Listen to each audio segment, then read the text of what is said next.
There is a particular kind of agony that lives in the space between what was promised and what is taken away. It is not the sharp pain of a sudden loss. It is the slow unraveling of a life carefully woven thread by thread until you stand in the wreckage holding nothing but the memory of what your hands once built. Isolde Mercer knew this agony intimately. She stood in the executive office she had designed 5 years ago, floor-to-ceiling windows overlooking the emerald forests of the Olympic Peninsula. Rain hammered against the glass in rhythmic sheets, the kind of relentless Washington storm that turned the world gray. The mahogany desk between her and Marcus Ashford felt like an ocean. He couldn't look at her. That was how she knew, even before he opened his mouth, that everything she had built was about to crumble. Isolde, he began, his voice strained. The moon goddess made her choice. 5 years. 5 years of her life compressed into that single devastating sentence. Marcus was 27 now, though he looked older in this moment. His golden brown hair fell across his forehead the way it always did when he was stressed. His eyes warm amber, like his wolf, were fixed on the desk she had organized every morning for half a decade. He wore the tailored charcoal suit she had helped him pick for the Portland Charity Gala 3 days ago. The gala he had attended alone. The gala from which he had returned with another woman. Isolde sat perfectly still in the leather chair across from him. She wore a cream cashmere sweater and dark wool trousers, her dark hair pulled back in a simple twist. At 28, she had learned to armor herself in composure. Her hands rested calmly in her lap, though her heart was tearing itself apart. Her name is Rosalind Beaumont, Marcus continued, words tumbling out in a desperate rush. She's from the East Coast. Her father is Beta of the Providence Pack. I felt the bond the moment we met. It was like lightning, Isolde. Like the universe suddenly made sense. A spark. He was describing a biological spark. I see, she said quietly, her voice dangerously calm. And what does this mean for us, for the pack? Finally, Marcus looked up. Guilt flickered across his features, quickly swallowed by the absolute certainty of a man drunk on destiny. Rosalind will be Luna, he stated. It's the law, Isolde. The pack needs a true bonded Luna to thrive. You know this. We always knew this was a possibility. They hadn't, though. After 5 years of building together, Isolde had foolishly believed the moon goddess had simply forgotten them, that they would be allowed to forge their own path to prove that chosen bonds could be just as strong as fated ones. She had been wrong. She doesn't know the first thing about running Ashford Timber, Isolde pointed out. Her practical mind grasped for solid ground. She doesn't know the border patrol schedules. She doesn't know that Mrs. Holloway needs her medication picked up from Port Angeles every Tuesday. She'll learn, Marcus interrupted, a defensive edge creeping into his tone. And until then, I was hoping the pack was hoping that you would stay on as an advisor. A lead beta, perhaps. You're invaluable to us, Isolde. The insult burned worse than the rejection. He wanted to keep her here, to watch him build a life with another woman, to clean up the messes his shiny new mate would inevitably make, while he looked at Rosalind with that intoxicated certainty. No, Isolde said. She stood smoothing the front of her trousers with steady hands. Dignity, she thought. When everything else is taken, dignity remains. I will not be a spectator in the life I built, she continued, her voice firm. I will step down. I will attend the succession ceremony to ensure a peaceful transition because I love this pack. But after that, I am leaving Ironwood. Marcus's face crumpled. For a moment, she saw genuine anguish there, the ghost of their partnership. But it was too late. The moon goddess had spoken, and Marcus Ashford had always been a man who followed the rules. Isolde, please. 2 weeks, she interrupted. Give me 2 weeks to transfer my knowledge and pack my things. Then you and your fated mate can have the life the universe apparently intended. She turned and walked out of the office, her spine straight and her chin high. Behind her, Marcus did not call her back. The story of how Isolde Mercer became Luna of the Ironwood Pack was a rescue mission, not a fairy tale. 5 years earlier, she had been 23 years old, the daughter of a respected but unremarkable Beta family. She had a sharp mind for numbers and logistics, a degree in business management from the University of Washington, and absolutely no interest in the traditional path of finding a mate and settling into domestic pack life. Marcus Ashford had been 22 when he inherited the alpha title from his father. The elder Ashford had died suddenly of a heart attack, leaving behind a pack drowning in $3 million of debt, fractured leadership, and a timber company on the brink of bankruptcy. Marcus had been brilliant, but overwhelmed, charismatic, but inexperienced. The pack elders circled him like vultures, each pushing their own agenda. The younger wolves whispered about challenges to his authority. The human employees of Ashford Timber whispered about layoffs. Isolde had watched from the sidelines for exactly 3 days. On the 4th day, she had walked into his office, set a leather portfolio on his desk, and said, "You need help. I can give it to you. but I won't do it from the shadows. Marcus had stared at her, exhausted and desperate. What are you proposing? A partnership, Isolde had replied. Make me your chosen mate. Give me the authority to act on behalf of the pack. In exchange, I will pull Ashford Timber out of bankruptcy and stabilize pack politics. We don't need the moon goddess's blessing to build something strong. It had been practical, logical, unromantic in the extreme. Marcus had agreed. They had sealed the chosen mate bond in a simple ceremony 3 weeks later. There had been no fireworks, no electric current of recognition, no sense of destiny clicking into place. There had only been mutual respect, shared ambition, and a grim determination to save their people. And they had succeeded. Isolde had spent the next 5 years pouring every ounce of her intelligence and will into the Ironwood pack. She had renegotiated the predatory loans, restructured the company, and modernized their logging operations to be both profitable and environmentally sustainable. She had mediated border disputes with neighboring packs, established a scholarship fund for orphaned pups, and personally overseen the construction of a state-of-the-art medical clinic. She had worn the title of Luna without the blessing of biology, earning every ounce of respect through sheer relentless competence. The pack house itself was her masterpiece. What had once been rustic, drafty cabins had been transformed into a sprawling modern estate of glass and timber, blending seamlessly into the forest. The great hall could hold 200 wolves comfortably. The commercial kitchen fed pack members 3 meals a day. The school educated 40 pups from kindergarten through high school. Isolde had built something extraordinary. And now a 21-year-old girl from Rhode Island was going to inherit it because the moon goddess had decided a biological spark mattered more than 5 years of contribution. The next 2 weeks were an exercise in humiliation. Isolde watched her belongings being carefully boxed by the Omega staff she had fought to protect from unfair labor practices. She endured the pitying looks from pack members in hallways, the awkward silences when she entered rooms. She sat through endless transition meetings where she explained complex systems to a woman who smiled vacantly and took notes in looping girlish handwriting. Rosalind Beaumont was not evil. That would have been easier to bear. Rosalind was simply young, privileged, and entirely unprepared for leadership. She had grown up as the cherished daughter of a wealthy beta family, sheltered from hardship, trained in etiquette and social graces, but not in the brutal realities of pack management.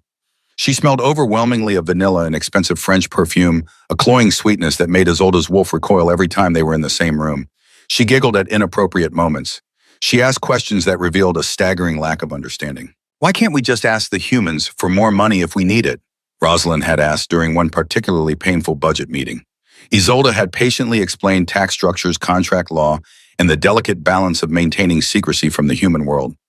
Rosalind had nodded, her blue eyes glazed with incomprehension. But the worst part was watching Marcus. He looked at Rosalind, the way drowning men look at shore, with desperate, consuming need. The mate bond had rewired his brain, turning him into a stranger. He laughed at her vapid jokes. He indulged her expensive tastes. He defended her incompetence with fierce irrationality. When Rosalind announced she wanted to redecorate the pack house, replacing Isolde's carefully chosen earth tones with imported Italian marble and crystal chandeliers, Marcus had simply smiled and approved the 6-figure budget. When Rosalind fired the entire kitchen staff because they didn't know how to make authentic Parisian macarons, Marcus had kissed her forehead and told her she had exquisite taste. Isolde said nothing. She documented everything in meticulous, handwritten notes, copied critical files to encrypted drives, and made quiet phone calls to her personal attorney in Saddle. Because Isolde Mercer had not spent 5 years building an empire only to hand the keys to someone else. Ashford Timber, the multi-million-dollar logging operation that employed 200 humans and sustained the pack's economy, was not technically owned by the Ironwood pack. It was owned by Mercer Holdings, LLC, a corporate entity registered in Isolde's name alone. She had structured it that way from the beginning, a fail-safe she had insisted on during those first chaotic months. Marcus had signed the papers without reading them carefully, trusting her completely. That trust was about to cost him everything. But Isolde kept this knowledge to herself. She would let Marcus discover the truth on his own in his own time. She would not be accused of sabotage or spite. She would simply walk away and let consequences unfold naturally. On the 13th night, Isolde stood alone in the small guest bedroom where she had been moved to make room for Rosalind's extensive wardrobe. She held a framed photograph in her hands, the only personal item she hadn't yet packed. The photo had been taken 3 years ago after a successful rogue hunt near the Hoh rainforest. Isolde and Marcus stood side by side, covered in mud, grinning at the camera. They looked like partners, like friends, like two people who had built something together and were proud of it. Slowly, deliberately, Isolde opened the frame and removed the photograph. She tore it cleanly down the middle, separating her image from his. She placed her half carefully in her journal. Marcus's half she dropped into the wastebasket beside the bed. It was time to let go. The succession ceremony was scheduled for the evening of the 14th day, the last Saturday in June. The pack had thrown itself into preparations with manic energy, desperate to convince itself this change was good and right and blessed. The Great Hall, usually reserved for solstice celebrations and quarterly pack meetings, had been transformed into something that looked more like a wedding venue. White silk draped the walls. Silver ribbons hung from the exposed timber beams. Hundreds of white roses filled crystal vases, their cloying scent mixing with the underlying musk of 200 anxious wolves. It was excessive, tasteless, exactly the kind of display Rosalind had insisted upon. Isolde arrived 2 hours before the ceremony was scheduled to begin. She wore a simple black dress, knee-length and elegant, paired with low heels and minimal jewelry. A single strand of pearls her grandmother had given her, small diamond studs in her ears. Her dark hair was styled in a sleek chignon. She looked like she was attending a funeral. In a way, she was. Ivy Castellano found her in the small antechamber off the main hall, the space traditionally used by the Luna to prepare for formal ceremonies. The healer was 35, olive-skinned and sharp-eyed with practical competence that made her invaluable during crises. She was also one of the few pack members who had openly questioned Marcus's decision. "You don't have to do this," Ivy said, closing the door behind her. Her voice was low and urgent. "Half the pack thinks he's lost his mind. You could challenge this. The elders would support you." Isolde met her friend's eyes in the mirror. "And fracture the pack in the process?" she asked quietly. "'Cause a civil war over a man who doesn't want me, no, Ivy. This is the right thing to do."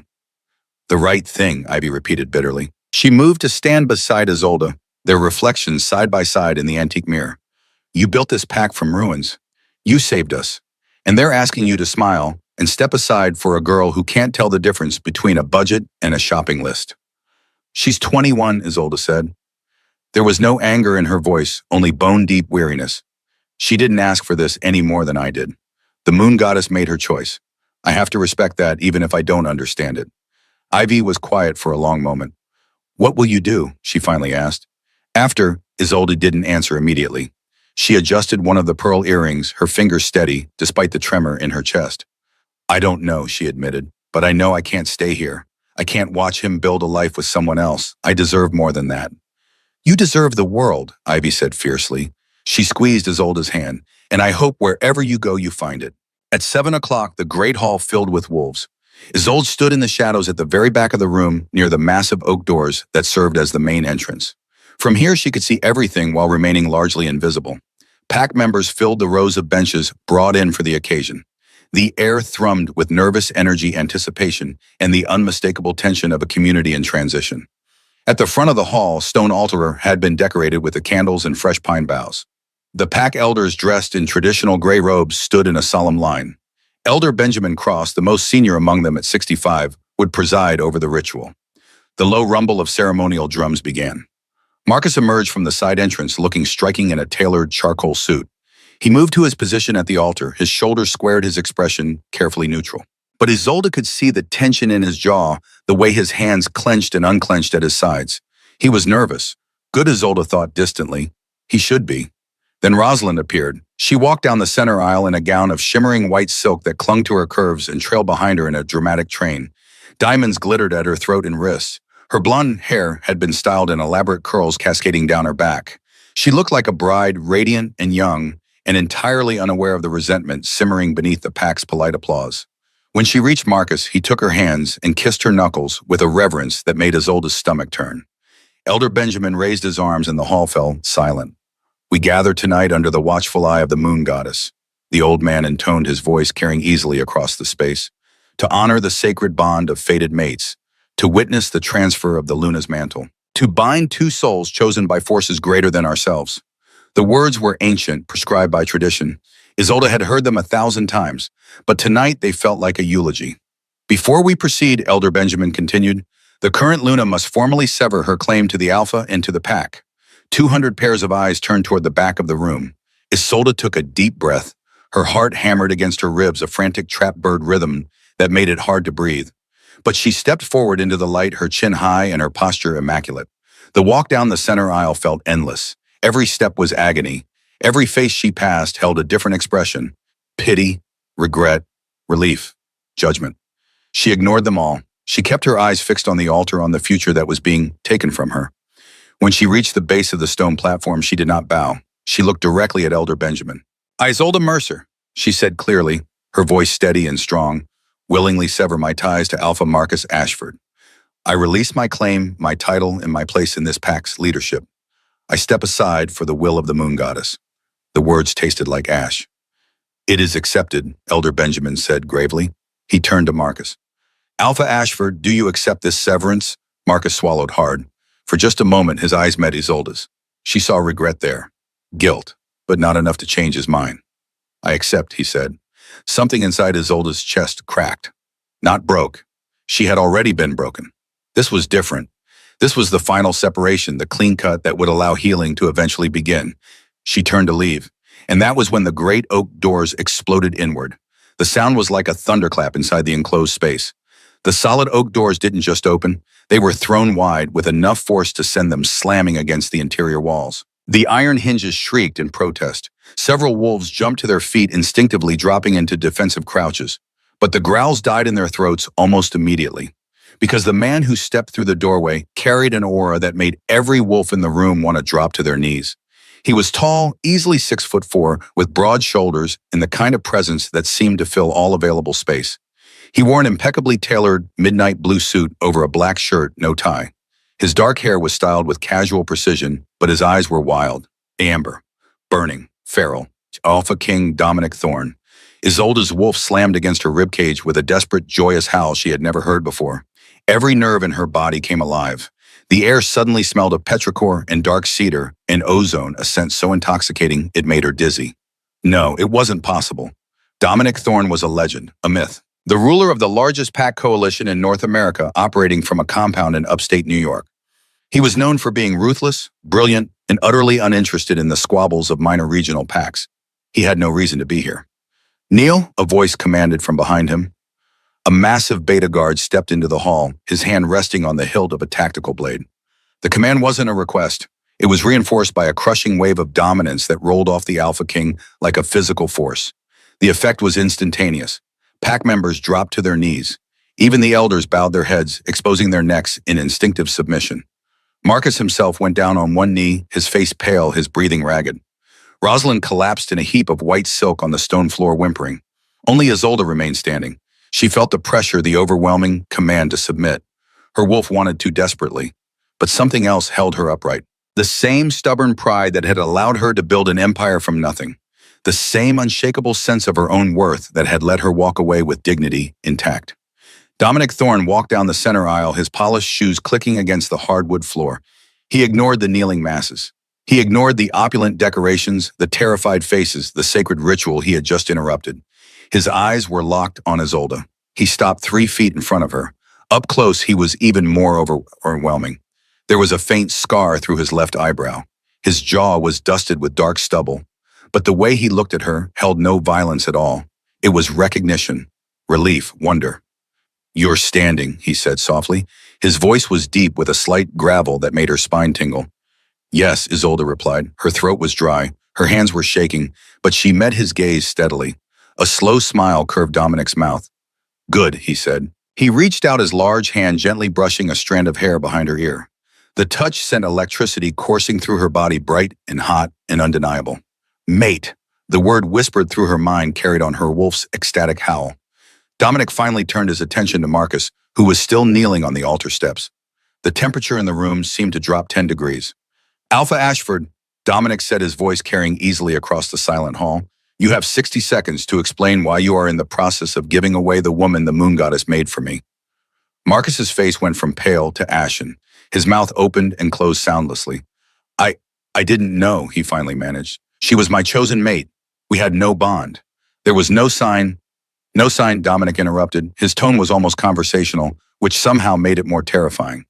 "You had a woman who pulled your pack from bankruptcy, who stabilized your territory, who earned your people's respect through pure competence. And you didn't think perhaps the Moon Goddess had already given you a gift." He took a step closer to the altar. Marcus flinched. "Instead, Dominic continued, you felt a biological spark with a 21-year-old girl and decided that was more valuable than 5 years of partnership. You were prepared to discard the woman who saved you for someone who doesn't know the difference between a balance sheet and a napkin. Rosalind made a small hurt sound from the floor. Dominic didn't even glance at her. I have been searching for my mate for 32 years, he said. His voice dropped to a lethal quiet. I have checked the registries of every pack from Nova Scotia to Baja California. I have attended more gatherings than I can count, hoping to catch her scent. I thought the moon goddess had deemed me unworthy. He turned back to Isolde. The fury in his expression melted into something infinitely softer. And you were here, tending to the garden of a boy who couldn't recognize a queen if she built his throne for him. The words hung in the air like a benediction. Isolde felt tears prick at the corners of her eyes, not from sadness, from the overwhelming relief of being seen, of being valued, of being chosen not in spite of her strength, but because of it. Your Majesty, Elder Benjamin's wavering voice broke the silence. We did not know. We would never have. Silence, Dominic commanded. The old man's mouth snapped shut. Dominic offered Isolde his arm, not a command, an invitation, a choice. I felt your heart break 3 days ago, he said quietly, meant only for her. It felt like a blade sliding between my ribs. I didn't understand what it meant until I traced the disturbance to the Ironwood pack. Until I learned about you. Isolde stared at the offered arm. Her mind raced through implications, consequences, futures she hadn't dared to imagine. I need time, she heard herself say. The words came from somewhere deep and honest. I just lost one life. I won't rush blindly into another, even if the moon goddess herself designed it. Dominic's expression didn't change. He simply nodded. I have waited 32 years, he said. I can wait 30 days for you to heal and decide if you want this, if you want me. He lowered his arm but didn't step back. Come to Blackthorn Estate, he continued. As my guest, no obligations, no demands, just time and space to let your wolf recognize what your heart needs to discover.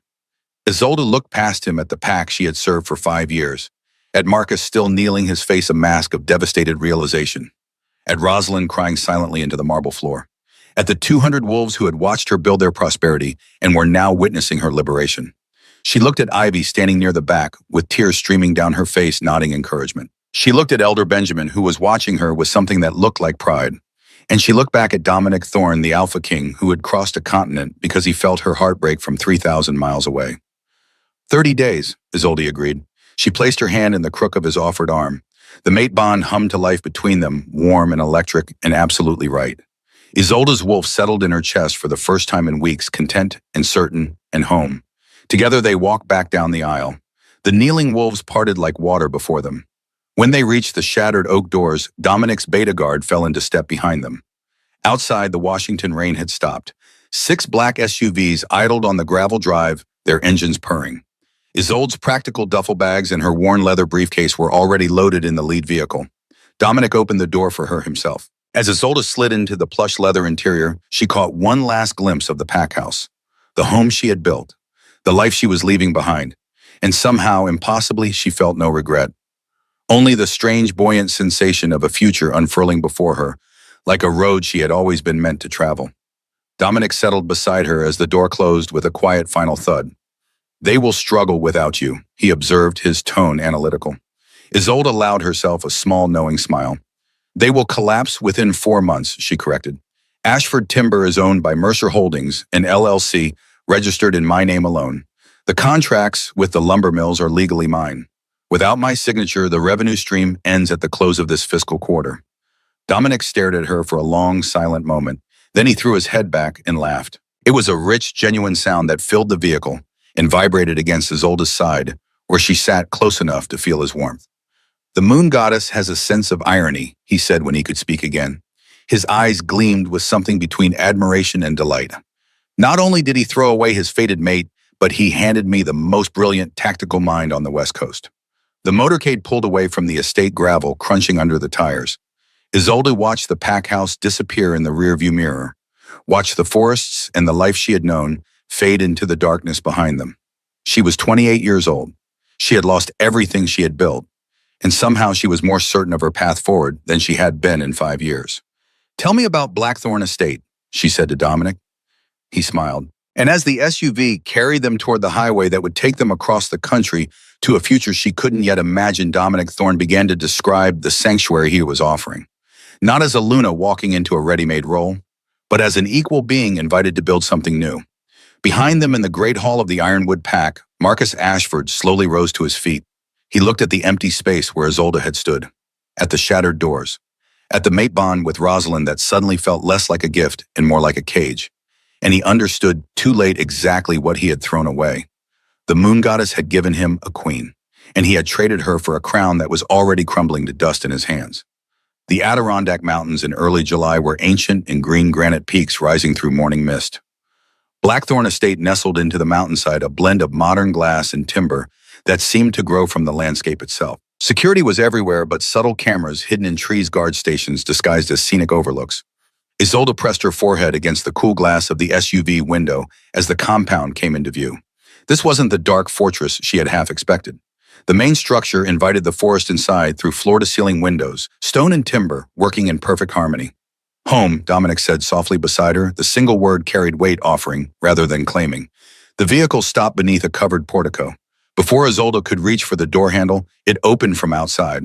A woman stood there, silver-haired and regal, with posture that spoke of decades navigating rooms full of powerful wolves. "Welcome to Blackthorn Estate," the woman said. Her voice was warm, cultured, carrying the faintest hint of a British accent. "I'm Margot Sinclair, head of household staff, and Dominic's aunt on his mother's side." Isolde accepted the offered hand. Margot's grip was firm, assessing without being aggressive. The older woman's eyes, a striking pale gray, held intelligence and recognition. "Isolde Mercer," she replied, "though I suppose I'm not sure what my title is anymore." "You are our guest," Margot said simply. "That is title enough for now. The rest will reveal itself in time." Dominic had already exited from the other side. He came around to stand beside them, and Isolde noticed the way Margot's expression softened when she looked at him. Affection, deep and genuine. Family. "Aunt Margot has prepared the East Wing guest suite," Dominic explained. "Private entrance, your own sitting room and balcony. Complete autonomy." He paused, his amber eyes meeting Isolde's directly. "I meant what I said. No obligations, no expectations. This month is yours to heal." Something in Isolde's chest, something that had been clenched tight for weeks, began to loosen. "Thank you," she said quietly. Margot led her inside. The East Wing suite was a sanctuary. Cream walls and honey-colored hardwood floors created warmth without overwhelming. A king-size bed faced windows that opened onto a private balcony overlooking a pristine lake. The sitting area held a velvet sofa the color of twilight, flanked by built-in bookshelves, already stocked with classics and contemporary bestsellers. Fresh flowers, white peonies, and eucalyptus filled crystal vases. But it was the small details that made Isolde's throat tighten. A cashmere throw in exactly the shade of forest green she favored. A desk positioned to catch the morning light, already equipped with quality pens and leather-bound notebooks. A coffee maker with her preferred dark roast beans beside it. Someone had paid attention. "The closet has been stocked with essentials in your size," Margot said, opening a door to reveal casual wear and formal options. "Nothing flashy. Dominic thought you would prefer understated quality." Isolde ran her hand along a charcoal cashmere sweater. It was exactly something she would have chosen for herself. "How did he know?" she asked. Margot smiled, a knowing curve of her lips. "My nephew has many gifts. Observation is chief among them." She moved toward the door, then paused. "Dinner is at 7 if you wish to join us. But if you prefer solitude tonight, I will have a tray sent up. There is no wrong choice here, Isolde. Only what you need." When the door closed behind Margot, Isolde stood in the center of her new temporary home and allowed herself something she hadn't permitted in weeks. She cried. Deep, racking sobs that came from a place of profound relief. She cried for the partnership she had lost, for the 5 years poured into soil that would never bear fruit for her, for the humiliation and the heartbreak and the slow death of hope. But underneath the grief, something else stirred, something that felt almost like freedom. When the tears finally subsided, Isolde washed her face in the marble bathroom, changed into soft yoga pants and the green cashmere throw, and curled up on the velvet sofa with one of the notebooks. She began to write, not plans or strategies or careful documentation, just thoughts. Questions. The raw, unfiltered contents of her heart spilled onto cream-colored pages in her precise handwriting. Who am I without the Luna title? What do I want separate from duty and expectation? Can a fated mate bond be trusted? Or is it just another form of biological manipulation? The questions had no immediate answers, but asking them felt like the first honest thing she had done in years. Isolde did not go down to dinner that first night, or the second, or the third. Margot sent up trays of beautifully prepared food that Isolde ate while watching the sunset paint the lake in shades of rose gold and violet. She slept deeply dreamlessly, her exhausted body finally allowing itself to rest. On the fourth morning, she woke up before dawn and dressed in running clothes she found in the closet. She slipped out through the private entrance and ran. The Blackthorn estate grounds were extensive, with groomed trails winding through old-growth forest. Isolde pushed herself hard, welcoming the burn in her lungs and the ache in her muscles. Physical pain was clean, manageable, finite. She didn't see Dominic until she rounded a bend and nearly collided with him. He was also running, dressed in black athletic gear, his dark hair damp with sweat. They both stopped, breathing hard, the morning mist swirling around them. "Good morning," he said, no questions about where she had been, no pressure about missed dinners, just simple acknowledgement. "Good morning," Isolde replied. They stood there for a moment, the mate bond humming quietly between them. Not demanding, just present, like background music in a familiar room. "There's a waterfall about 2 miles east," Dominic offered. "Best view on the property. If you'd like company on the way there, I'd be honored. If you'd prefer solitude, I'll head west." Isolde considered. Her wolf wanted to say yes immediately, wanted to be close to this man who smelled like home. But her bruised heart needed to be certain she was choosing, not just following instinct. Company would be nice, she heard herself say. Dominic's smile was sunrise bright and carefully restrained all at once. They ran side by side, their strides matching naturally. Neither spoke, but the silence was comfortable, companionable. When they reached the waterfall, a stunning cascade that dropped 30 feet into a crystal pool, they both stopped to catch their breath. "I knew about you 6 months ago," Dominic said suddenly. He wasn't looking at her, just staring at the falling water. "Before I ever caught your scent, before the mate bond sparked." Isolde went very still. "I move in certain business circles," he continued. "Investment groups, corporate boards, conservation coalitions.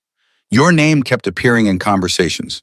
Isolde Mercer, the woman who saved Ashford Timber, who revolutionized sustainable logging practices, who negotiated peace between 3 feuding packs over border disputes using contract law instead of violence." He finally turned to look at her.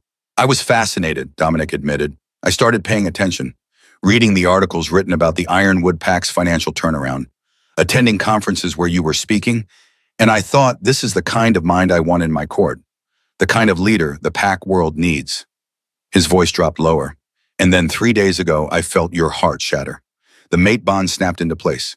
Everything I had admired from a distance suddenly made perfect cosmic sense. Isolde absorbed this information slowly. The implications were staggering. "You fell for my reputation before you fell for me," she said. "I fell for your character," Dominic corrected gently. "The mate bond simply confirmed what my mind already knew. You are extraordinary, Isolde Mercer, with or without the moon goddess's endorsement." Something fundamental shifted in Isolde's chest, because this was what Marcus had never understood. That competence could be attractive. That partnership could be romantic. That being seen for your mind was more intimate than being desired for your biology alone.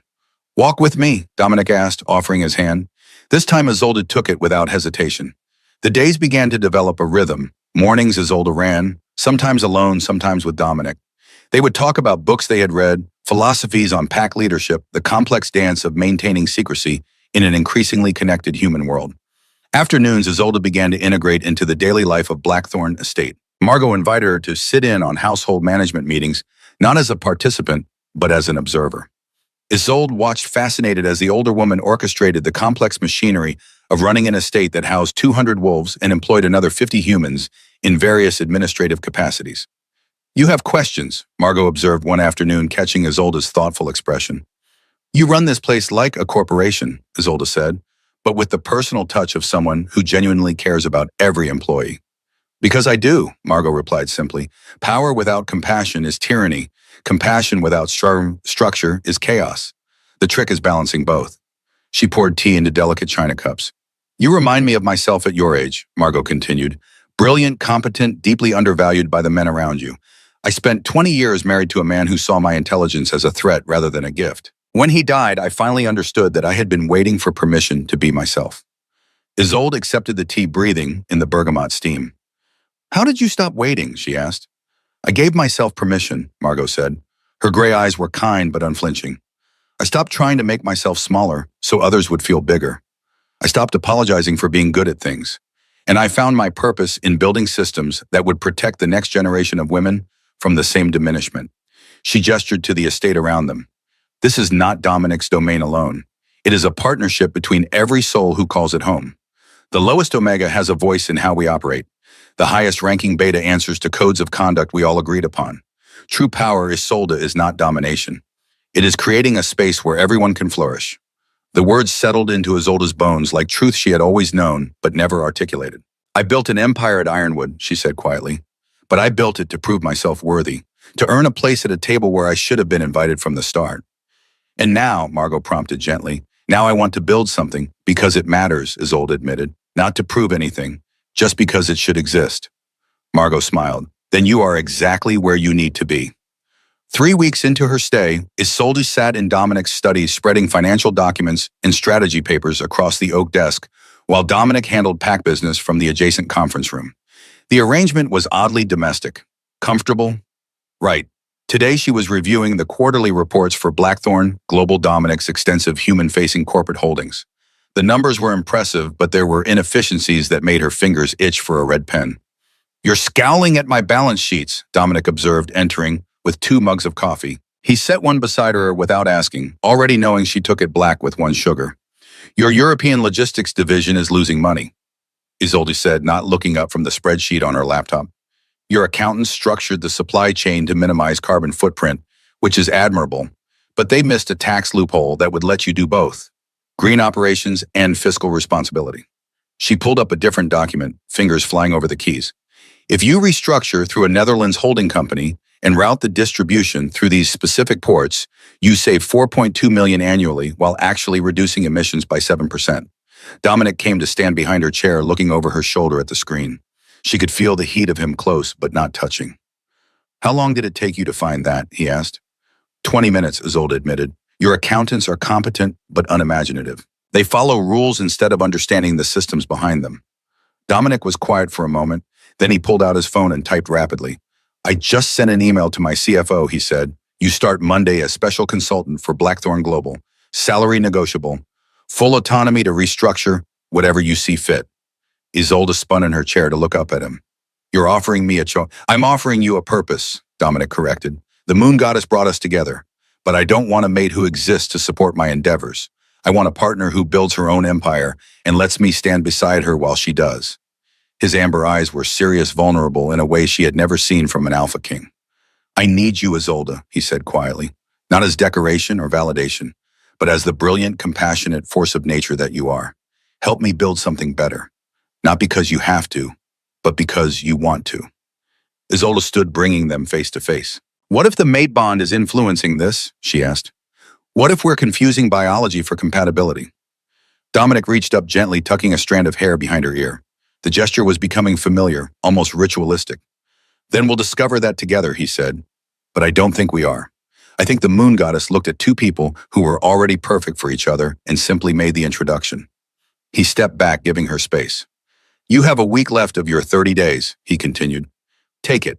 Think about what you want. And if the answer is to walk away, I will accept that. I will hurt, but I will accept it. Isolde watched him leave the study, his shoulders straight, his stride confident despite the vulnerability he had just displayed. And she realized with startling clarity that she had already made her choice. She didn't need 30 days. She needed a phone. The call connected after 3 rings. Ironwood Pack Elder Benjamin speaking. Isolde's chest tightened at the familiar voice. Benjamin Cross had been one of her strongest supporters during her time as Luna. A mentor when she needed guidance, a shield when she needed protection from pack politics. Elder Benjamin, she said. It's Isolde. Silence. Then a long, shaky exhale. Luna, he breathed. We've been hoping you would call. I'm not your Luna anymore, Isolde reminded him gently. How is the pack? Another pause. This one heavier. Struggling, Benjamin admitted. The contracts are voiding one by one. Marcus cannot renegotiate them because they were never in his name. Ashford Timber has stopped receiving shipments. The mills won't accept our lumber, and Rosalind is trying, truly trying, but she is 21 years old and has no training for this. Isolde closed her eyes. She had known this would happen, had planned for it, but hearing the reality of it still hurt. The pack members, she asked. Frightened, Benjamin said. We have reserves for now. The treasury you built will sustain us for perhaps 3 months. But after that, if revenue does not resume, we will be in crisis. He cleared his throat. Marcus asks about you constantly. He is broken, Isolde. Truly broken. The mate bond with Rosalind is deteriorating. She feels like a replacement, not a choice. It is painful to witness. Isolde felt pity for both of them. Not anger, not satisfaction, just sadness for two people trapped in a destiny that satisfied biology but not the heart. I have a proposal, she said, but I need you to trust me. Always, Benjamin replied without hesitation. Isolde spent the next hour outlining her plan, a foundation, a restructuring, a path forward that would save the pack without humiliating Marcus further. When she finished, Benjamin was quiet for a long moment. This is more than they deserve, he finally said. More than Marcus deserves after what he did to you. It's not about what they deserve, Isolde replied. It's about what the pack needs. The pups who had nothing to do with this decision. The elderly wolves who rely on pack support. The Omega workers who just want to feed their families. She looked out the study window at the lake beyond its surface, reflecting the afternoon sun. I'm going to help them, she continued. Not as a wounded ex-Luna seeking revenge, but as someone who has the power to make a difference and chooses to use it. Where are you? Benjamin asked. Are you safe? A smile tugged at Isolde's lips. I'm at Blackthorn Estate, she said. And yes, Elder, I am very safe. She heard his sharp intake of breath. The Alpha King, he murmured. The rumors were true then. You are his mate. I am, Isolde confirmed, and I think I'm ready to accept what that means. That evening, Isolde dressed with care for dinner. She chose a simple dress from the closet emerald green silk that brought out the color of her eyes. She left her dark hair down loose around her shoulders. Minimal jewelry, just herself presented honestly. When she entered the dining room, Dominic was already there, standing by the window. He turned at the sound of her footsteps, and his expression went very still. You look beautiful, he said. I feel like myself again, Isolde replied. They sat across from each other at a table set for two. Margot had outdone herself. Roasted duck with cherry reduction, wild rice pilaf, roasted vegetables that tasted of earth and butter, and everything good about summer. I spoke with Elder Benjamin today, Isolde said as they ate. The Ironwood pack is failing exactly as I predicted. Dominic set down his fork, giving her his complete attention. I'm going to help them, she continued. I've drafted a proposal for something called the Mercer Foundation. It will acquire Ashford Timber's assets and contracts, assume their debts, and restructure the company under Elder Benjamin's management. Profits will go directly into a trust for the pack. Marcus keeps his alpha title, but loses all financial authority. She met Dominic's eyes across the table. I need your legal team to make it airtight, she said, and I need your support to ensure the other packs in the region don't see this as weakness. You'll have both, Dominic said immediately. What else do you need? Isolde took a breath. I need to know if you'll stand with me when I announce myself as your mate, she said, because I'm ready. I don't need the rest of the 30 days. I know what I want. Dominic stood, came around the table, and knelt beside her chair. It was a startling gesture, an Alpha King on his knees before a woman who held no official title. I will stand with you in this life and whatever comes after, he said. His voice was low, fervent, absolutely certain. I will build you a throne or burn down kingdoms, whatever you ask. But mostly I will simply love you, for your mind and your heart and your unshakable moral compass. He took her hand. Isolde Mercer, will you accept the mate bond? Will you be my partner, my equal, my queen? Isolde looked down at this powerful man kneeling before her, offering everything he was and asking only that she be herself in return. Yes, she said simply, yes to all of it. The mate bond, which had been a quiet hum for weeks, suddenly blazed to life. Isolde felt it snap into place like puzzle pieces finally finding their home. Warmth flooded through her body, bright and clean and absolutely right. Dominic stood pulling her up with him and kissed her. It was not their first kiss. That had been a gentle thing, a question asked and answered. This was different. This was a promise, a claiming that went both directions, an acknowledgement that they were choosing each other, fated bond or not.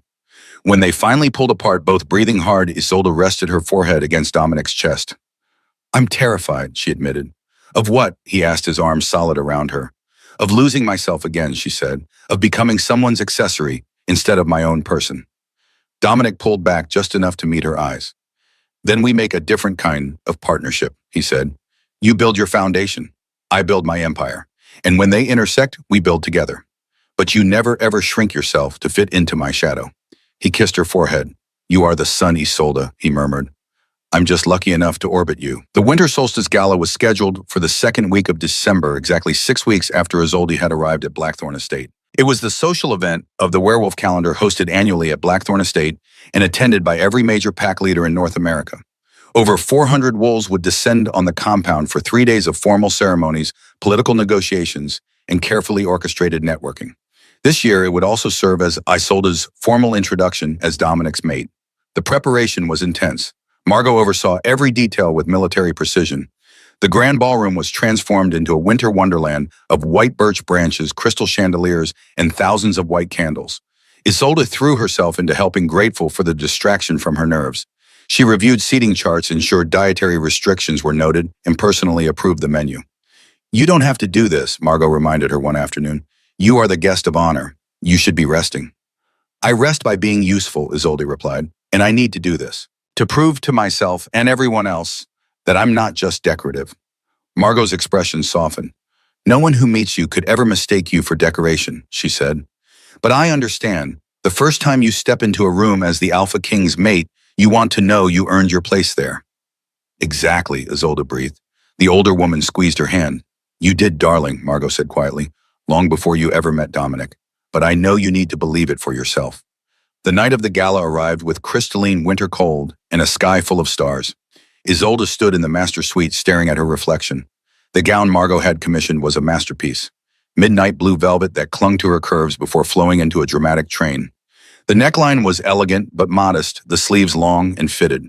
It was regal without being ostentatious, powerful without being aggressive. Around her neck rested a choker of diamonds and sapphires, a Blackthorn family heirloom that Margot had presented to her that morning with tears in her eyes.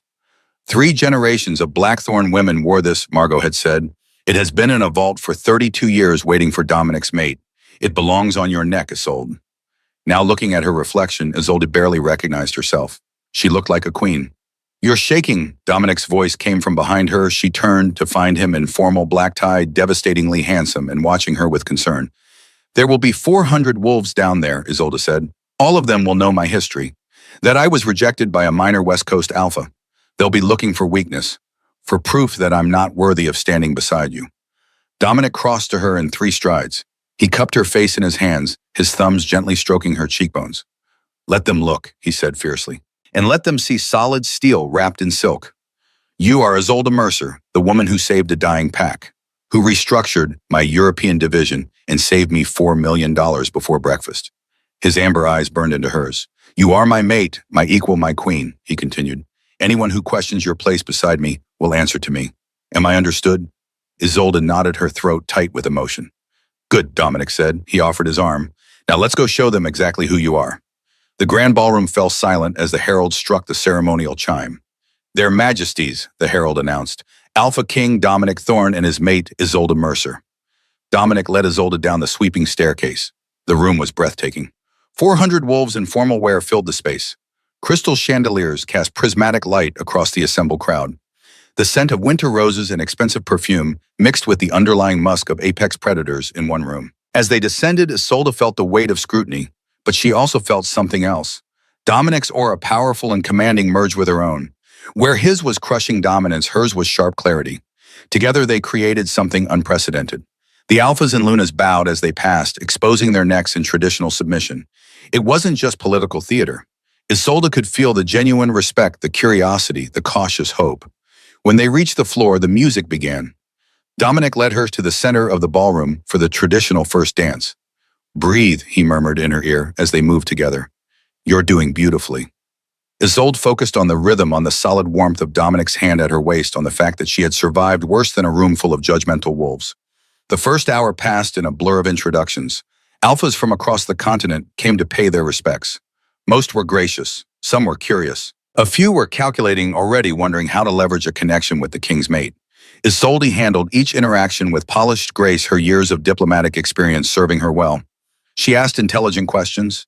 She remembered names and pack affiliations. She subtly reminded each alpha that she was not just a pretty face beside the throne. And then halfway through the evening, a loud voice cut through the elegant conversation. "I must admit, Your Majesty, the rumors from the West Coast painted a very different picture." The ballroom went quiet. Standing in the center of the room was Alpha Victor Wolf, a massive wolf from the Appalachian Mountains who controlled significant mineral wealth. He was 45, scarred from territorial disputes and known for crude commentary masked as humor. He held a glass of whiskey, his eyes gleaming with malice. "They said Ashford threw you out because you were inadequate," Victor continued, his voice carrying across the silent room. "Cold, perhaps, and yet here you are wearing diamonds. Tell me, little Beta, did you use the same accounting tricks to secure the king's affections that you used to steal Ashford timber. A collective gasp rippled through the crowd. Dominic went terrifyingly still beside her, his aura flared crushing and cold. Every wolf in the room felt it. Several dropped to their knees from the sheer pressure. He took a single step toward Victor Murder, written clearly in his amber eyes. Isolde placed a hand on his arm. "I've got this," she said quietly. Dominic looked down at her, clearly torn between protecting his mate and trusting her to handle herself. "Please," Isolde added softly. Dominic stepped back, but his eyes promised violence if Victor crossed one more line. Isolde walked toward the Appalachian Alpha, her midnight blue gown sweeping across the marble floor. The room held its breath. She stopped 3 feet from Victor, forcing him to look down at her. "Alpha Victor," she said, her voice clear and calm. "I'm familiar with your pack, Ironhold Mining. You operate 5 coal and iron quarries across the Appalachian Basin." Victor scoffed, crossing his massive arms. "What of it?" "It's an impressive operation," Isolde continued conversationally. "The strongest heavy industry pack east of the Mississippi. You should be proud." She tilted her head slightly, her expression pleasant. "I pulled my pack from bankruptcy at 23, she said. While managing pack politics, renegotiating $3 million in predatory debt, and establishing trade relationships across 3 states. How old were you when you inherited Ironhold from your father, Alpha Victor?" Victor's jaw tightened. 40. 40, Baron, Isolde repeated thoughtfully. "After your father had already established all the major contracts and relationships. After he had already negotiated the mineral rights. You walked into a functioning operation and simply maintained it." She took a small step closer. "I don't need tricks, Alpha Victor," she said, her voice dropping to a lethal quiet. "Accounting or otherwise. I survived through intelligence, innovation, and 18-hour workdays. If you think I needed anything besides my own competence to stand beside the Alpha King, then you fundamentally misunderstand what power actually looks like." Before Victor could respond, a woman's voice rang out from the crowd. "Well said, Luna Cordelia Wolf." Victor's mate stepped forward. She was elegant in burgundy silk, her silver hair swept into an intricate updo. Her gray eyes sparkled with something that looked like vindication. She began to clap. Another Luna joined her, then another. Within seconds, the female wolves in the room were creating a standing ovation. Not for Victor's humiliation, but for a woman who had defended her worth without destroying her opponent. Victor's face went from red to purple. His mate walked up to him, her expression thunderous. "You will apologize," Cordelia said quietly, "to Queen Isolde. Now." "She's not even officially queen yet," Victor protested weakly. "She is standing beside the Alpha King as his acknowledged mate," Cordelia replied. "That makes her our queen. Apologize or you will just sleep in the guest quarters for the next year." The threat was real. Victor knew it. He dropped to one knee, his head bowed. "My apologies, Queen Isolde," he gritted out. "My words were disrespectful and inappropriate." Isolde looked down at him for a long moment. Then she offered her hand. "Apology accepted, Alpha Victor," she said. "Rise." He took her hand, clearly surprised by the grace of her response. As Victor retreated into the crowd, thoroughly chastened, Cordelia approached Isolde. "We've been waiting for a queen like you," the older woman said quietly. "Someone who understands what we do, what we build in the shadows of our mate's glory. Welcome home, Your Majesty." She curtsied deeply. Other Lunas approached.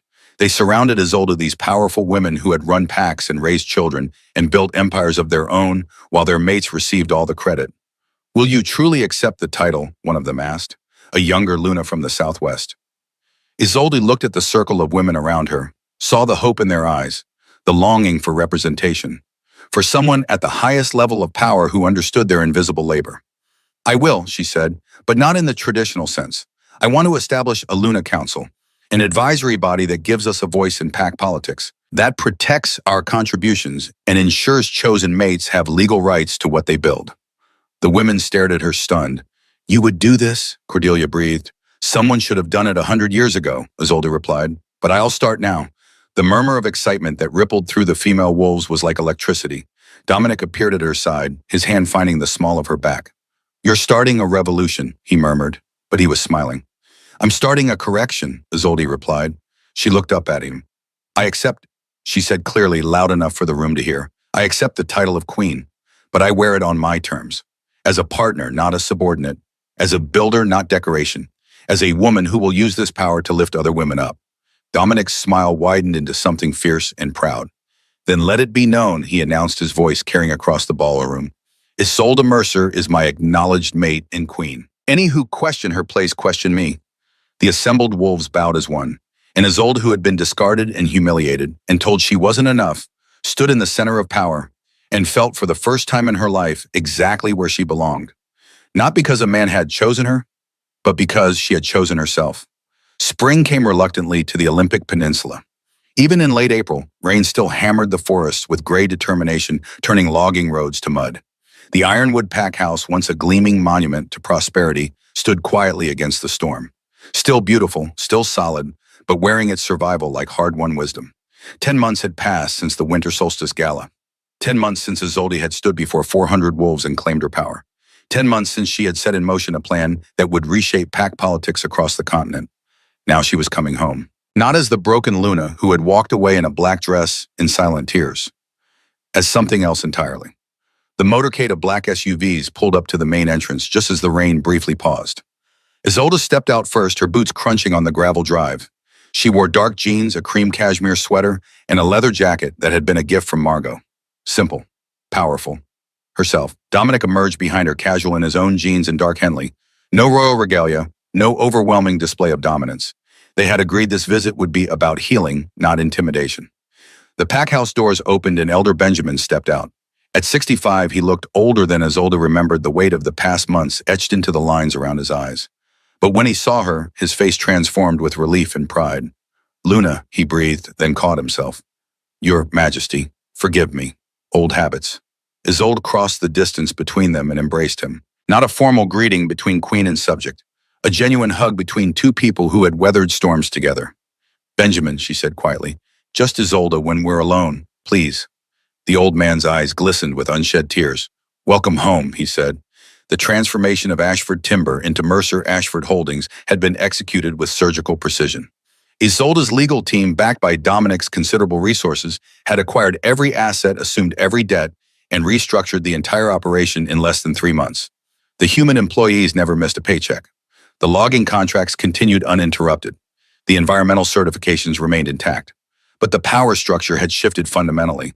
Elder Benjamin now served as CEO, managing day-to-day operations with the competence of someone who had been doing PAC finances for 40 years. The profits flowed directly into a trust that funded PAC healthcare, education, housing, and emergency reserves.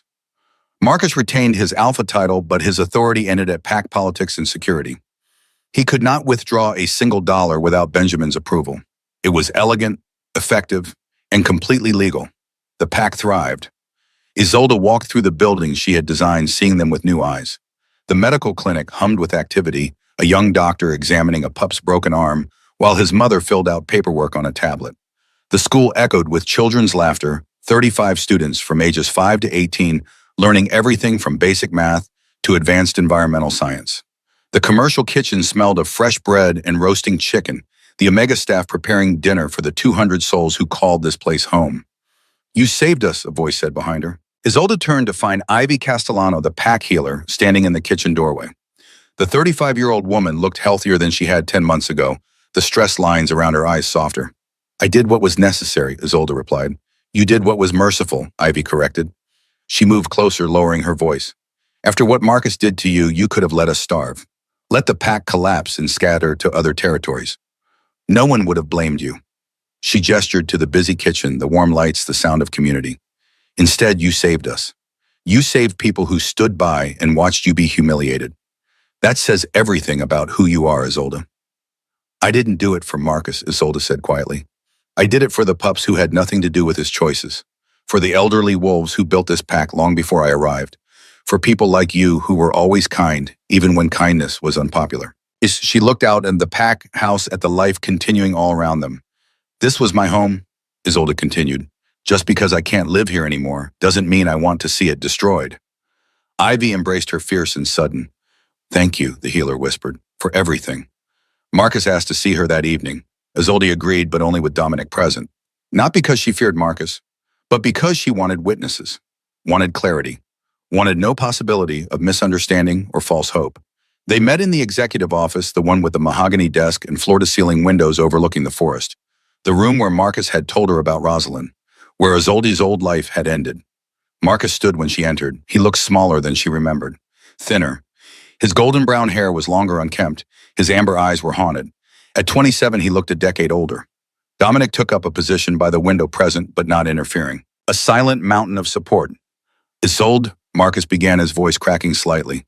Thank you for coming, for everything you've done. I don't deserve your mercy. No, Isolde agreed calmly. You don't. But the pack deserved a second chance. That's why I helped. Not for you. Marcus flinched but nodded. I need you to know, he continued, that I understand now what I threw away, what I was too blind to see. He looked down at his hands scarred from years of timber work. You weren't just my Luna, he said. You were my partner, my anchor, the person who saw me at my worst and helped me become better. And I repaid that by discarding you the moment I felt a biological spark with someone else. His voice broke. I prioritized the intensity over the substance, he whispered. I mistook chemistry for something deeper, and I will regret that for the rest of my life. Isolde felt something shift in her chest, not forgiveness exactly, but a softening, a release of the last bitter threads of anger she had been carrying. You taught me something valuable, Marcus, she said quietly. He looked up surprised. You taught me that I deserve someone who chooses me intentionally, Isolde continued, not because the moon goddess said so, not because the pull is undeniable, but because they wake up every morning and decide I am worth the effort. She glanced at Dominic, who was watching her with quiet devotion. You taught me to recognize the difference between being needed and being valued, she said, between being useful and being cherished. So in a strange way, I'm grateful, because your rejection led me to something I never would have found otherwise. Marcus's eyes filled with tears. I'm glad, he said hoarsely. I'm glad you found happiness. You deserve it all. Isolde nodded. This was closure, clean and complete. The pack is stable, she said, shifting to business. Elder Benjamin is competent and fair. The Mercer Foundation will continue to support Ironwood as long as the pack operates ethically. But Marcus, you need to learn, truly learn, take classes in business management. Shadow Benjamin, understand what it takes to sustain a community. I will, Marcus promised. I am. Good, Isolde said. She stood, signaling the meeting was over. Take care of them. They deserve a better alpha than you've been. Become that alpha. She walked to the door, Dominic falling into step beside her. Isolde, Marcus called after her. She paused, looking back. I hope, he said quietly, that someday you can forgive me, not for my sake, but so you don't have to carry that weight anymore. Isolde considered this. I already have, she said. Forgiveness isn't about you deserving it, Marcus. It's about me refusing to let your choices poison the rest of my life. She left him standing in the office, surrounded by the ghosts of their shared past. Rosalind de Beaumont arrived at Blackthorn Estate 3 weeks later. She came alone, having driven across the country in a battered Honda Civic that looked absurdly out of place in the circular drive of gleaming SUVs and luxury sedans. At 22, she looked different from the girl who had walked down the aisle in shimmering white silk. Her blonde hair was shorter cut in a practical bob. She wore jeans and a simple blue sweater. No designer labels or excessive jewelry. Her face was thinner, harder etched with the kind of pain that comes from illusions shattered. Isolde met her in the conservatory, the glass-walled room overlooking the lake. It was private, comfortable, neutral territory. They sat across from each other in velvet chairs, tea cooling and delicate cups between them. Thank you for seeing me, Rosalind said. Her voice was quieter than Isolde remembered, stripped of the girlish brightness. I wasn't sure you would. I wasn't sure I would either, Isolde admitted. But Margot convinced me that everyone deserves a chance to be heard. Rosalind nodded. She twisted her hands in her lap, clearly struggling with where to begin. The mate bond is breaking, she finally said. Has been for months. It's like a constant ache. Marcus and I, we share a house and a title, but we're strangers. He's never opened his heart to me. He mourns you in his sleep, whispers your name, plans strategies he wishes he could ask your advice on. Her blue eyes filled with tears. I'm not his choice, Rosalind continued, her voice cracking. I'm what the universe gave him after he threw away what he actually wanted. And I hate it. I hate feeling like I'm not enough. Like I'll never be enough. Because the moon goddess said we're compatible, but she never promised we'd actually love each other. Isolde felt unexpected sympathy bloom in her chest, because she understood that pain intimately, being with someone who looked at you and saw someone else. What do you want, Rosalind? She asked gently. I want to break the bond, Rosalind said. She looked up, her expression fierce despite the tears. I know it's rare. I know it's painful, but I'm 22 years old and I refuse to spend the next 60 years as someone's placeholder. She took a shaky breath. I want to go to business school. I want to learn how to actually run a company instead of just spending money on stupid decorating projects. I want to figure out who I am when I'm not just the pretty girl who smells like vanilla and makes men stupid. The self-awareness was startling, impressive. The severance ritual is dangerous, Isolde said carefully. It requires both parties to consent. The pain is intense, and there's no guarantee you'll ever feel a mate bond again. I know, Rosalind replied. I've researched it, talked to elder healers. I understand the risks, but I also understand that staying in this bond is killing both of us slowly. At least the ritual would be honest pain instead of this slow suffocation. Isolde studied the young woman across from her, saw genuine determination, real courage. Why come to me? She asked. Rosalind met her eyes directly. Because you're the only person I know who chose dignity over comfort, she said. You walked away from a man who didn't value you. You built a new life. You didn't cling to what was familiar just because letting go was scary. She leaned forward. I need you to teach me how to be that brave, Rosalind said, and I need you to be there when we do the ritual. Because if anyone understands what it means to sever ties and start over, it's you. Isolde felt something profound settle in her chest, a sense of purpose beyond her own happiness. I'll help you, she said. The severance ritual was scheduled for the new moon exactly 1 week later. It would take place at Ironwood Pack, witnessed by the elders as required by ancient law. Both Marcus and Rosalind had to consent freely. The ritual itself involved silver fire and pain that had driven some wolves mad. But it would work. It would break the mate bond cleanly, allowing both parties to move forward.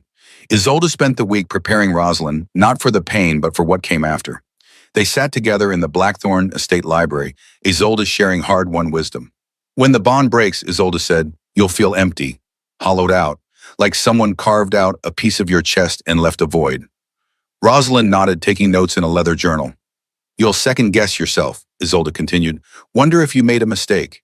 If suffering through a loveless bond might have been easier than this. But that's just the absence talking, not truth. How did you get through it? Rosalind asked. I gave myself permission to grieve, Isolde replied. I didn't pretend I was fine. I didn't rush into happiness. I let myself feel the loss completely. And then when I was ready, I chose to build something new. She met the younger woman's eyes. You're 22, Isolde said gently. You have decades ahead of you. This pain is temporary, but settling for a life half-lived would be permanent. Rosalind absorbed this, her expression thoughtful. The moon goddess makes mistakes, doesn't she? She said quietly.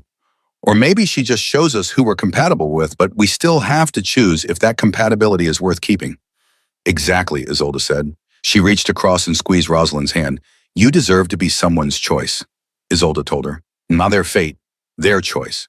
Don't settle for anything less.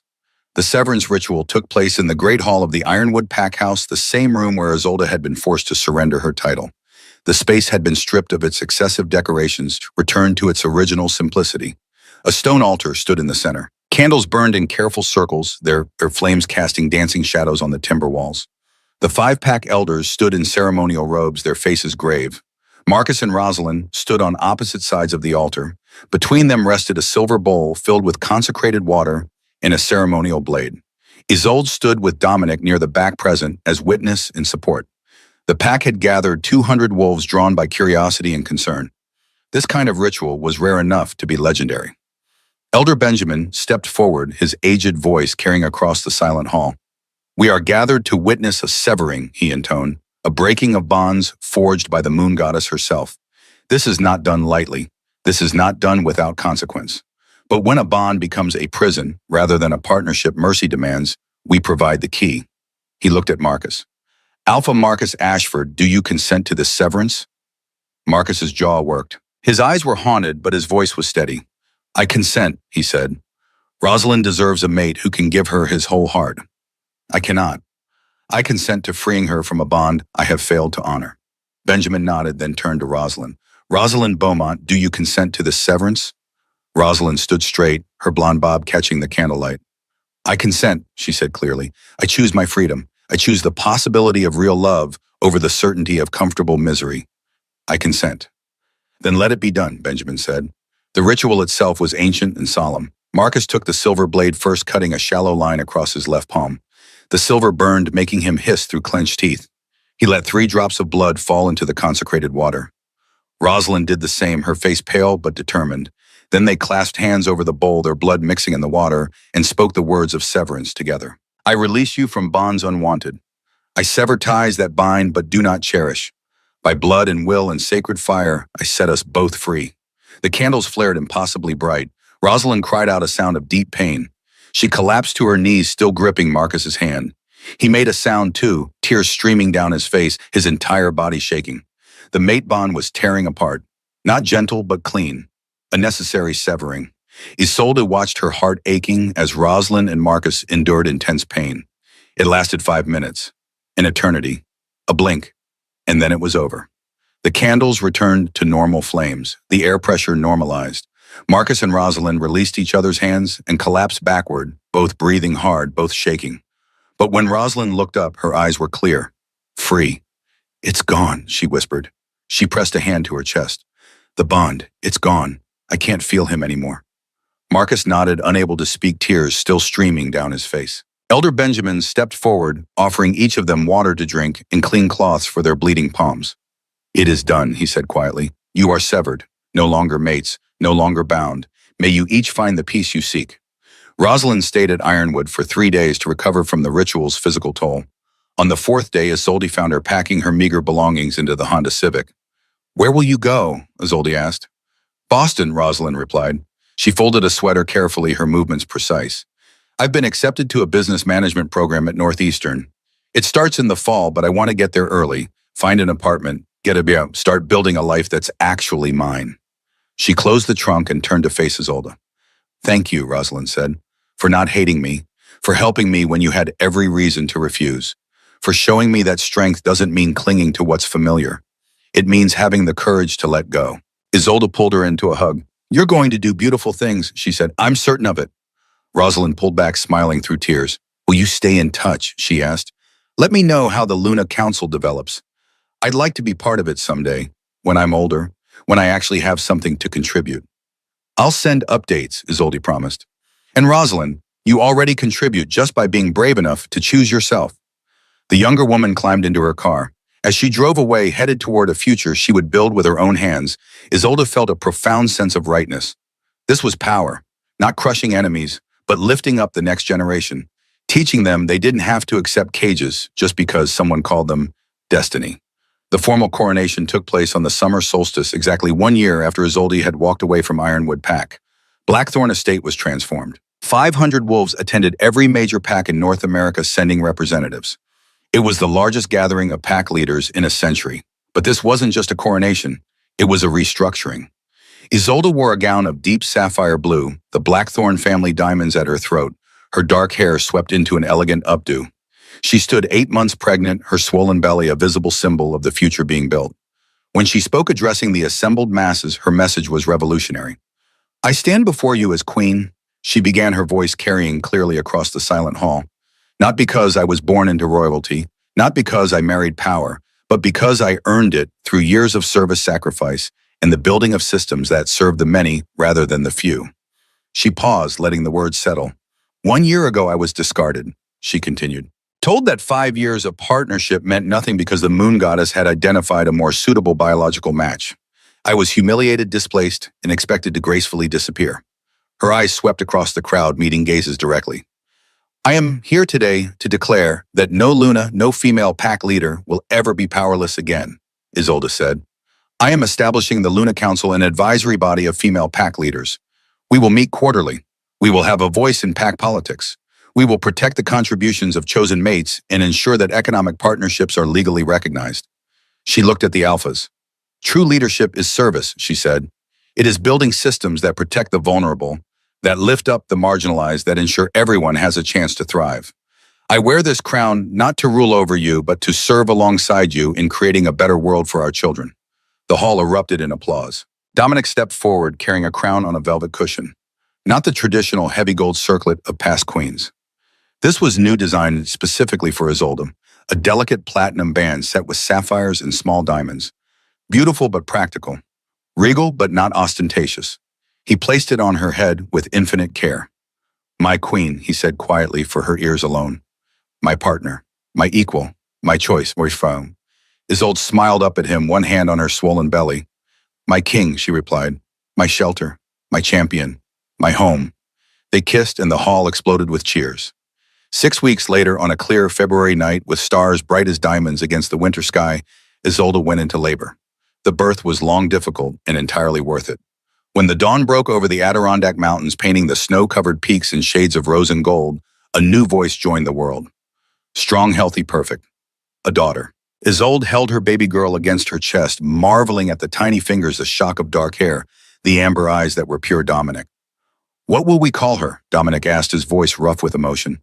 He sat beside the bed, looking at his mate and child with undisguised wonder. Isolde thought of her journey, of loss and redemption, of being broken and choosing to rebuild. Of all the women who had supported her, who had shown her that power came in many forms. "Margot," she said softly, "after the woman who taught me that giving myself permission to be powerful was the first step toward actually becoming it." Dominic looked at his aunt, who stood quietly in the corner, tears streaming down her weathered face. "Aunt Margot," he said, "would you honor us?" The older woman crossed to the bed, looking down at her namesake with infinite tenderness.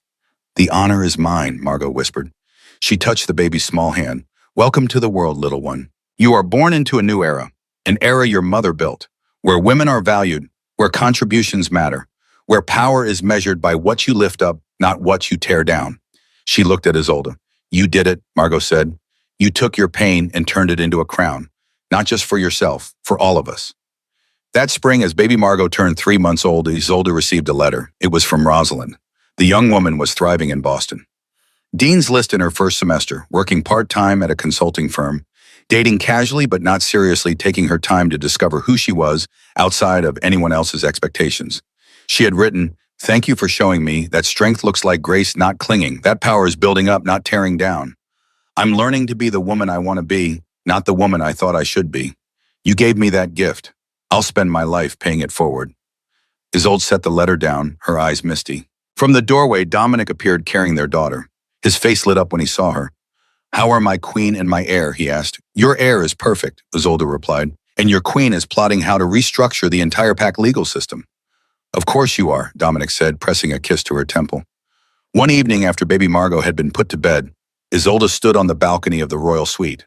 Dominic came up behind her, wrapping his arms around her waist, pulling her back against his chest.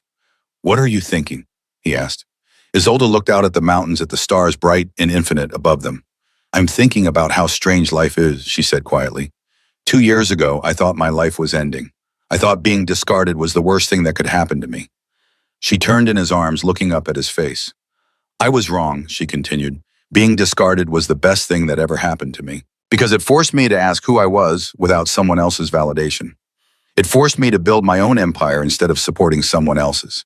It led me here, to you, to Margot, to a purpose bigger than I ever imagined." Dominic cupped her face gently. "You would have found your power eventually," he said. "You're too brilliant, too strong, to stay small forever." "Maybe," Isolde said, "but I found it faster because I had to, because I was forced to choose between disappearing or claiming my space in the world." She smiled. "I claimed it," she said simply, "and I'm never letting go." They stood together in comfortable silence, watching the stars wheel overhead, the mountains standing eternal guard around their home. And Isolde thought about all the women out there who were where she had been 2 years ago. Broken, discarded, told they weren't enough. She thought about the Luna Council reaching them, the programs supporting them, the legal reforms protecting them, the message spreading that they were valuable, worthy, powerful in their own right. She thought about her daughter growing up in a world where being female wasn't a limitation but a strength, where contributions were recognized, where power was shared. And she understood with perfect clarity that this was her purpose, not to punish those who had hurt her, but to build a world where that hurt couldn't happen again, not to destroy her enemies, but to transform systems so fundamental that enmity became obsolete, not to wear a crown alone, but to crown every woman who had earned it through service, sacrifice, and the stubborn refusal to disappear. The Luna who had been discarded had become the queen who discarded no one, and in doing so she had changed everything. Behind her through the glass doors, baby Margot stirred in her sleep and settled again, safe and loved and born into a better world. A world her mother had built, one careful choice at a time, one act of mercy at a time, one crown at a time, until the whole world gleamed with the light of women finally fully free.